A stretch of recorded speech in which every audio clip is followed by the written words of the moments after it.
Karena anak-anak muda kita itu banyak melihatnya bahwa mereka cuma menjadi objek politik saja, bukan menjadi subjek. Nah, ketika itu dia melihat, jadi yang saya melihat adalah mereka ini jarang mendapat tempat untuk berbagi tentang apa yang menjadi keluh kesah. Anak muda itu akan masuk ke ruang itu ketika ruang itu dibikin menyenangkan. Betul. Nah, ketika dibikin selalu debat, nggak semua anak yang mau debat. Ya mungkin kalau saya oke gitu, tapi teman-teman yang lain gitu. Betul. Halo semuanya, selamat datang di Oprazi, obrolan pemuda generasi Z. Bersama saya di sini, Saidal Muhammad Nur. Saat ini kita sedang menghadapi kontestasi pemilihan umum tahun 2024, di mana sekitar 56% pemilih itu merupakan generasi milenial dan generasi Z. Nah, cuman sayangnya saat ini masih banyak pemilih-pemilih pemula yang justru dijadikan sebagai objek politik, tidak diberikan kesempatan untuk berpartisipasi secara aktif dalam politik. Nah, di sini di Oprazi kita akan mengangkat para calon-calon legislatif yang akan mewakili suara-suara muda yang memang teruji kualitasnya. Sudah bersama kita di sini Abang Rizky Aditya Putra. Selamat datang, Bang. Selamat datang. Ya, terima kasih sudah menyempatkan hadir di sini. Gimana kabarnya, Bang? Alhamdulillah. Baik. Alhamdulillah sehat hari ini. Baru dari Haul. Alhamdulillah dari Haul, barusan di Haul kayak gede kita bagi-bagi ini juga snack dan makanan. Alhamdulillah. Ribuan, alhamdulillah semua jemaah juga lancar semuanya. Semoga tahun depan bisa kita tingkatkan lagi dan bisa lebih bagus lagi. Amin amin ya Allah. Baik, jadi boleh diceritakan, Bang, gimana perjalanan Abang dari remaja sampai sekarang sehingga bisa mewujudkan seorang Rizky Aditya Putra yang sekarang? Yang pertama, saya lahir kebetulan 33 tahun yang lalu di Nangabulik, Namandau. Saat itu masih bagian daripada Kota Barat. Jadi 33 tahun yang lalu saya TK, pindah Kota Ringin, saya TK sampai SD, sampai SMP di Kota Ringin lama. Dan kebetulan saat itu ya memulai organisasi ini kan dari awal, dari tingkatan paling dasar itu OSIS.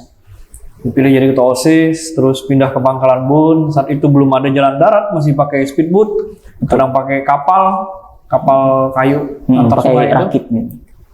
Bukan kelotok. Oh ya. Itu di SMA 2 Pangkalan Bun keterima, terus kepilih lagi ketua OSIS dan akhirnya kita coba ke Brawijaya. Di BEM sempat masuk jadi ketua inaugurasi. Saat itu saya ngundang Pak Ujang Iskandar juga untuk jadi pembicara di Universitas Brawijaya, dan saat itulah jiwa organisasi saya mulai belajar dan terus belajar, akhirnya mencoba jadi pengusaha. Ya, brand pertama saya yang Odeng sampai sekarang. Dan ketika proses itu berjalan dan akhirnya 2010 saya selesai kuliah. Sebelum saya selesai, kebetulan saya menangi berapa lomba wirausaha, balik ke Kota Barat, dan dari 2010 sampai sekarang, berarti sekitar 14 tahun saya membangun Kota Barat. Dari industri kreatifnya, dari industri biomasnya, dan akhirnya saya belajar. Jadi sekarang itu harusnya anak-anak muda itu melek politik aja dulu. Melek politik dalam artian dia harus tahu nih siapa yang mau dipilih, apa latar belakangnya, dan apa yang menjadi bawaannya, dalam artian apa yang menjadi yang akan diperjuangkan nantinya. Betul. Saya dengar lulus tanpa skripsi, Bang, betul? Alhamdulillah 2010 di Brawijaya tanpa skripsi, jadi namanya konversi skripsi. Di waktu itu program satu-satunya sampai hari ini, ya bisa dibilang satu-satunya program sampai hari ini yang belum ada program untuk berikutnya. Makanya ada Nadiem Makarim kan bilang akan arahnya ke situ. Sebenarnya Universitas Brawijaya sudah memulai tahun 2010. Berarti itu sudah lama sebenarnya. Iya. Cuman baru direalisasikan sekarang oleh Bapak Menteri. Prof Fatur dulu jadi ini saya, jadi dosen pembimbing saya. Jadi banyak diarahkan karena poinnya udah ngelampaui. Dulu kan poinnya sekitar 4. Kalau bisa menang wirausaha itu dikasih poin 1. Dosen isi seminar nasional dikasih poinnya 0,5. Di waktu saat itu saya poinnya lebih daripada 4, jadi akhirnya dikasih SK rektor. Satu-satunya itu? Satu-satunya. Jadi Mapres juga masih prestasi Brawijaya 2010. Ada 5 dari S1 sampai S3. Jadi sempat diundang podcast juga waktu itu. Podcast zaman dulu kan nggak kayak sekarang. Podcastnya podcast TPRI. TPRI Jawa Timur. Jadi, ya perihalnya sih masalah wirausaha muda lah di Jawa Timur.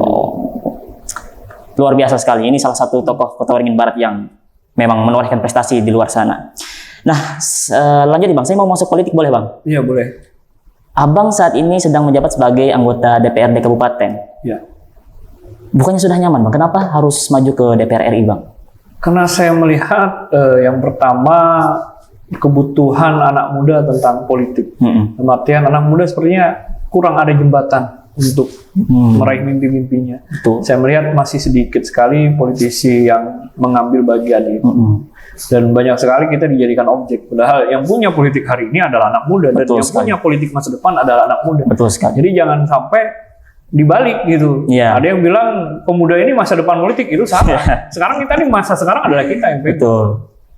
Jadi harus partisipasi aktif juga untuk pemuda ya Bang? Iya, karena di Kalteng ini kan pemilih kita 2019 1,9 juta. Yang nyoblos cuma 1,4. Berarti ada 500 ribu yang nggak nyoblos. Nah, ya udah, saya sih menyarankan untuk anak muda ya jangan golput lah. Sama kayak Kobar. Kobar itu sekitar 50.000 yang golput. Jadi ini harus jadi perhatian juga buat generasi Z, buat terus mensosialisasikan supaya nggak ada lagi anak-anak muda yang golput. Oke. Nah, insya Allah nih Bang, kalau memang benar terpilih sebagai anggota DPR RI, apa yang mau Abang berikan untuk pemuda, khususnya di Kalimantan Tengah? Kalau saya sih melihatnya adalah kebutuhan peningkatan SDM dulu. Peningkatan Sumber daya SDM, manusia kita, saya lihat sih kita punya sekali banyak hal gitu. Dari industri kreatif sampai industri hilirisasi. Cuman yang saya melihat belum banyak anak muda yang betul-betul paham dan mengerti tentang kebutuhan industri yang ada di Kalimantan Tengah. Dan ini yang harus diperjuangkan, bagaimana anak muda kita ini harus dikasih jembatan.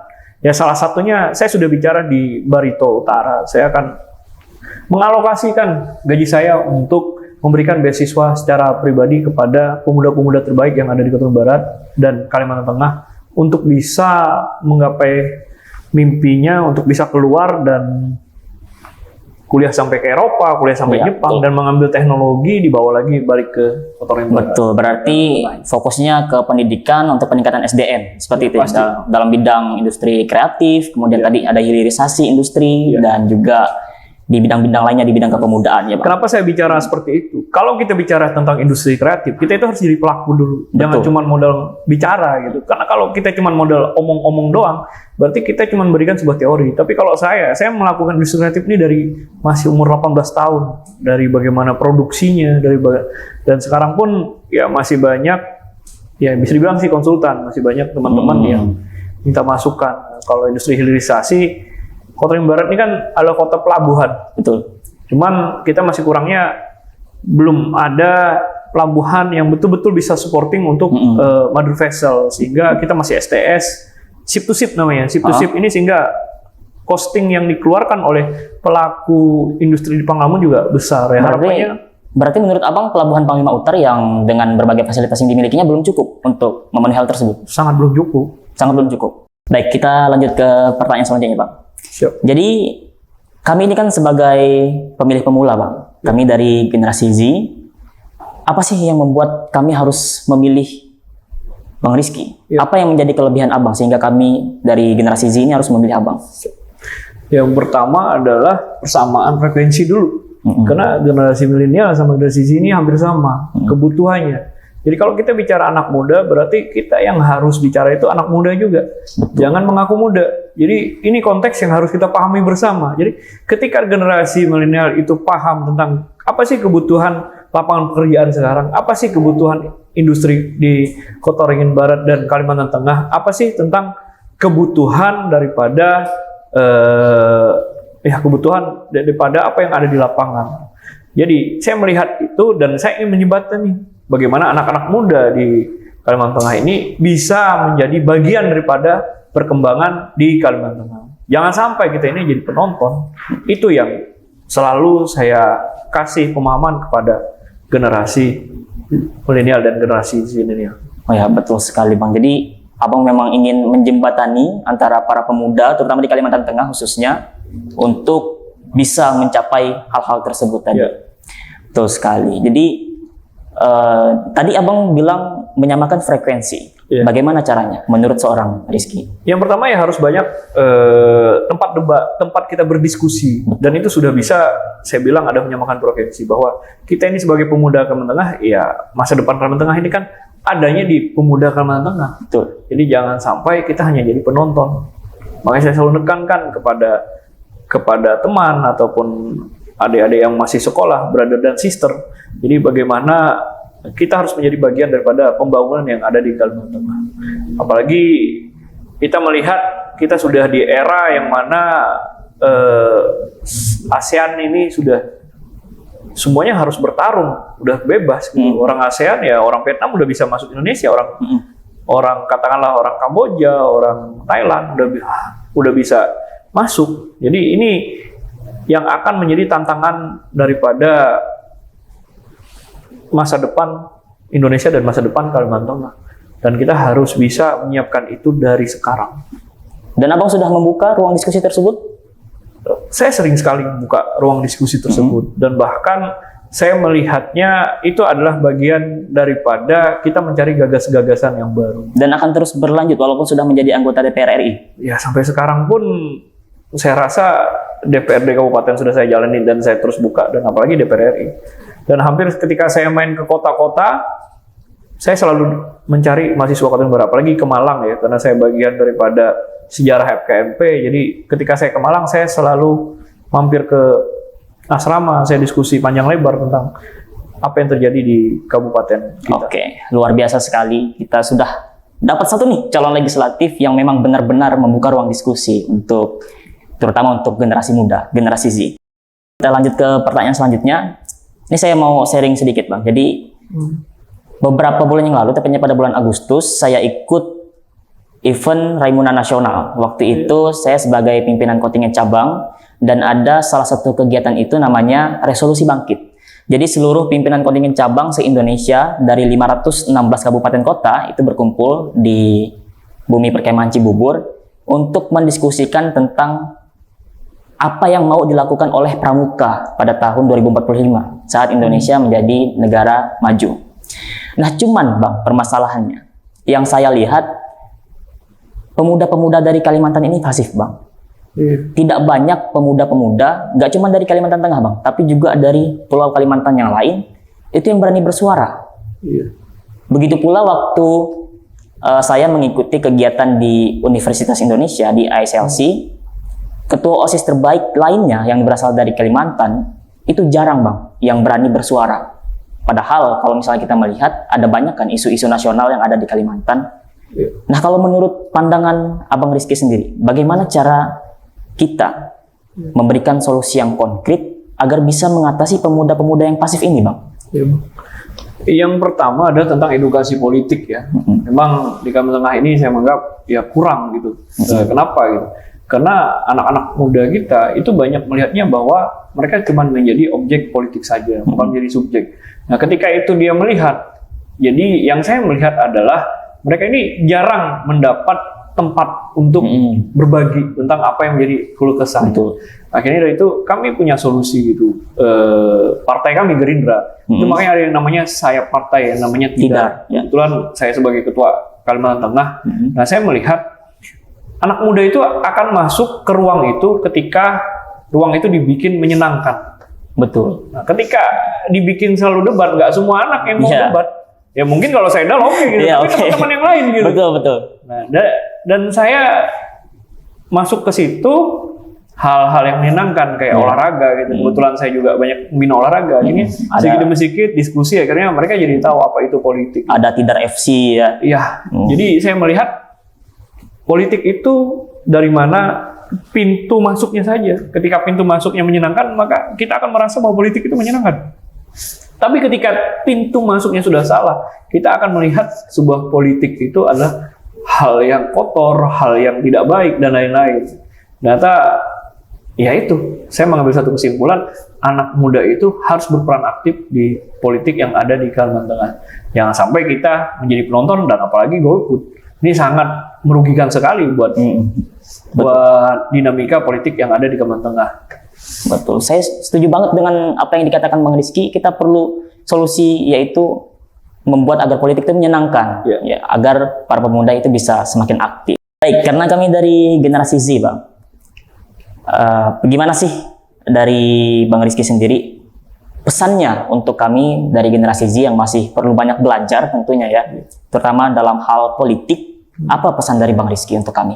Yang pertama, nikmati prosesnya saja. Ya, ketika kalian ini kan, yang saya tahu kan banyak daripada pengurus OSIS. Jadi memang gitu, ketika kalian jadi pengurus OSIS, kalian merasakan capek, merasakan kurang belajar dan lain-lain. Percayalah, itu adalah bagian dari proses kalian. Dan saya merasakan itu juga waktu saya jadi ketua OSIS dulu. Dan sekarang saya menikmatinya ketika teman-teman lain baru belajar lari, ternyata kita sudah lari. Gitu. Menghadapi masalah seperti ini, bagaimana menjadi solusinya. Masalah besar, bagaimana kita mengecilkannya. Masalah kecil, bagaimana mengecilkannya lagi. Sehingga kita menjadi bagian daripada solusi buat sebuah permasalahan.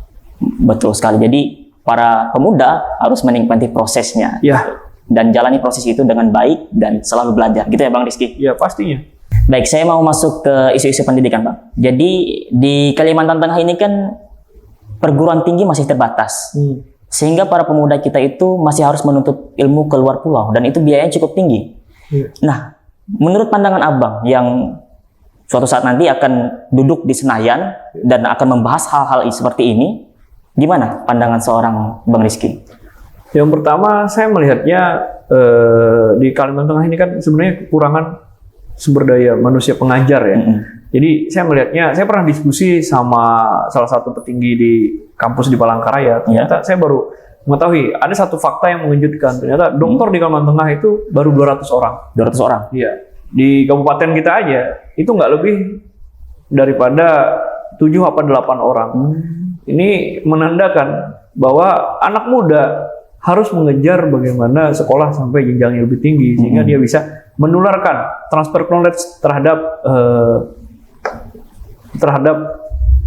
anak-anak muda yang lain. Ya kan kalau toolsnya itu kan ada universitas. Jadi saya melihat adalah bagian daripada pengembangan sumber daya manusia di Kalimantan Tengah, ya ada universitas. Jadi harapannya ke depan akan ada universitas baru yang ada di tempat lain.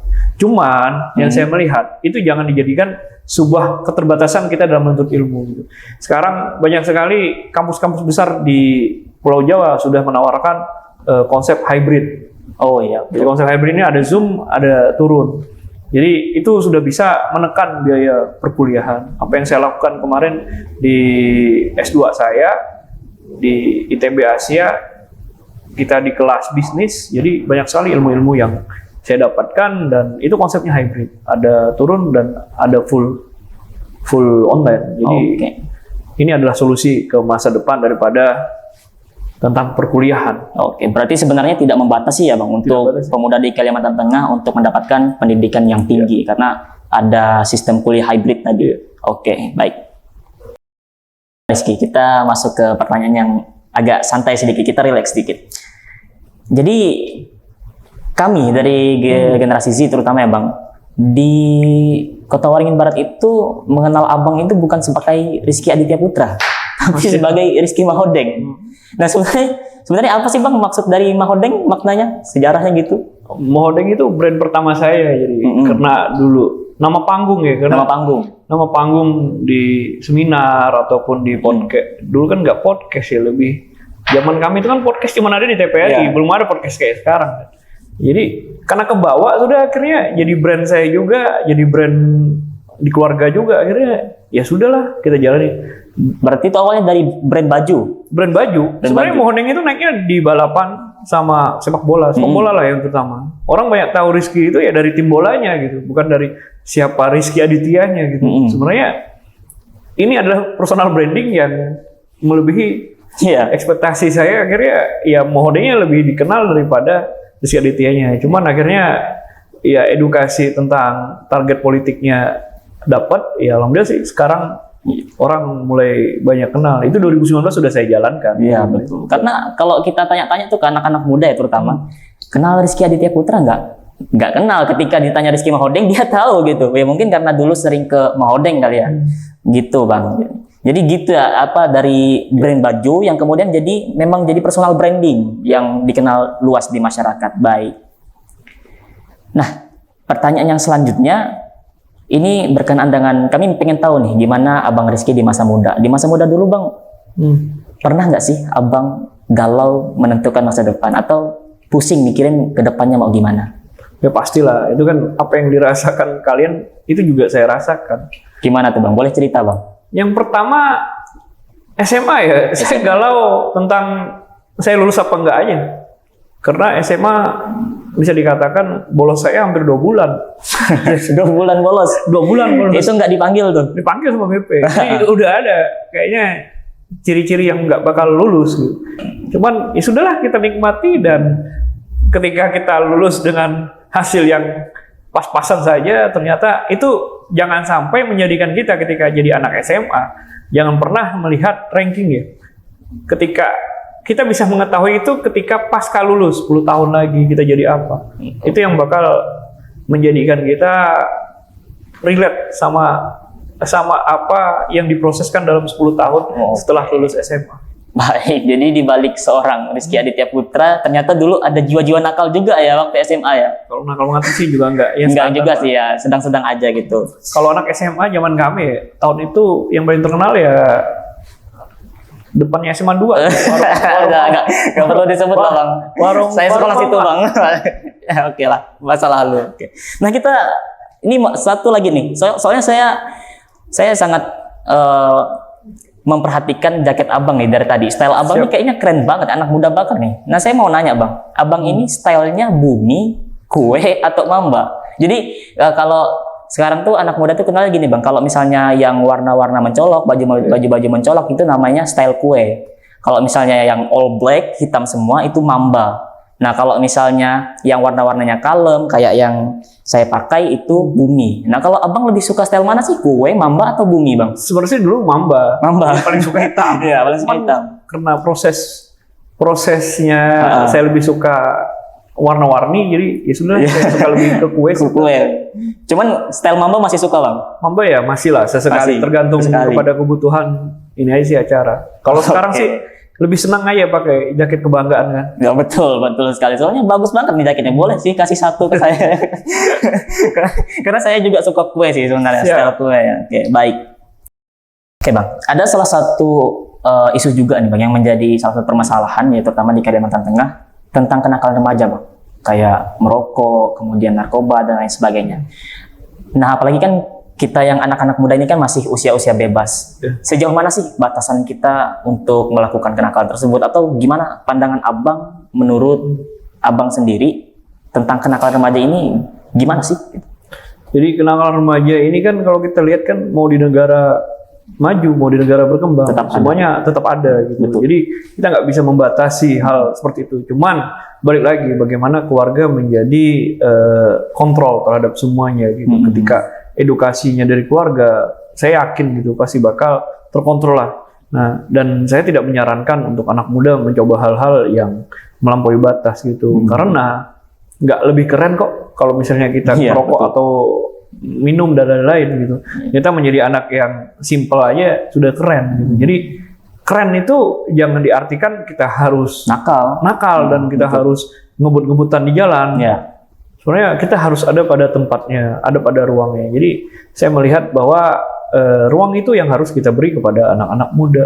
Anak muda kan mencari jati diri. Ya, ketika jati dirinya dapat, ya dia bakal bisa lebih prestasi dan bisa menghabiskan waktunya ke hal-hal yang lebih positif dan lebih berkontribusi buat daerah dan bangsanya. Betul, saya setuju banget Bang. Karena saat ini itu anak-anak muda tuh nakal bukan karena keinginan sendiri, tapi karena diajak teman gitu, karena gengsi, pengen ikut-ikutan nakal juga biar dikira keren gitu. Bener banget apa yang Abang sampaikan. Baik, Abang ini kan sudah terjun ke politik dari usia muda juga. Nah, pesan dari Abang untuk anak-anak muda juga nih yang mau terjun ke politik juga, apa pesan-pesan dari Abang Rizky? Pesan saya sih bikin karya dulu lah. Bikin karya itu bisa manfaat dan bisa berkontribusi buat daerah. Terus itu sudah saya lakukan sebelum saya jauh-jauh hari ke politik. Bagaimana saya aktif di wirausaha kan itu emang dari awal ya. Bagaimana di wilayah sosial lah. Kita menjadi salah satu pendiri dari sekolah di gratis di Kota Ringin. PKTP dan sampai hari ini, dan selalu berkontribusi bagaimana pendidikan yang ada di Kota Taman Barat dan Kalimantan Tengah ini bisa diarahkan ke pendidikan yang ya berkualitas dan bisa dinikmati oleh semua kalangan.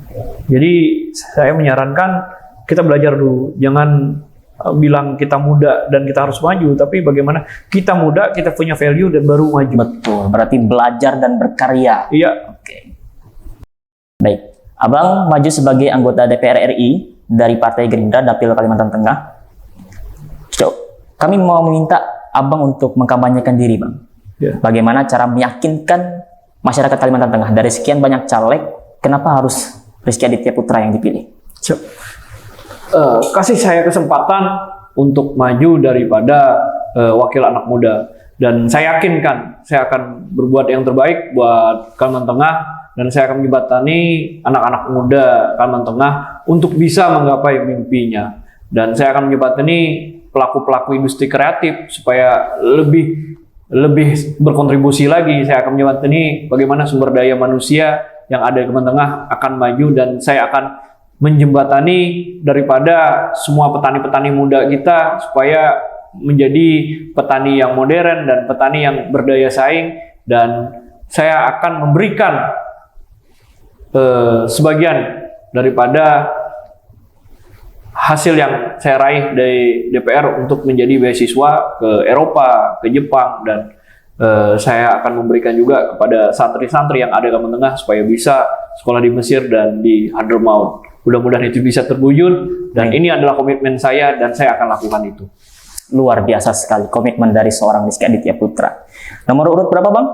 Nomor urut 5 dari Partai Gerindra. Partai Gerindra Dapil Kalimantan Tengah. Kalimantan Tengah. Oke, luar biasa sekali. Kita sudah berbicara panjang lebar pada kali ini. Saya mau minta dong, Bang, closing statement-nya terkait apa yang kita bicarakan pada malam hari ini. Ya, terus berproses pemuda Kalimantan Tengah, karena kita ini jangan sampai jadi penonton di daerah kita, dan kita harus jadi pelaku daripada semua industri yang ada di Kalimantan Tengah, dan kita harus menjadi bagian terdepan kemajuan di Kalimantan Tengah. Luar biasa. Terima kasih, Bang, atas kehadirannya pada kali ini. Sangat berbobot sekali ya pembahasannya, terutama gagasan-gagasan dari Bang Rizky, juga pengalaman yang beliau sharing ke kita itu sangat-sangat bermakna dan pastinya sangat berguna untuk generasi Z. Thanks for watching. See you in next Oprazi, obrolan pemuda generasi Z.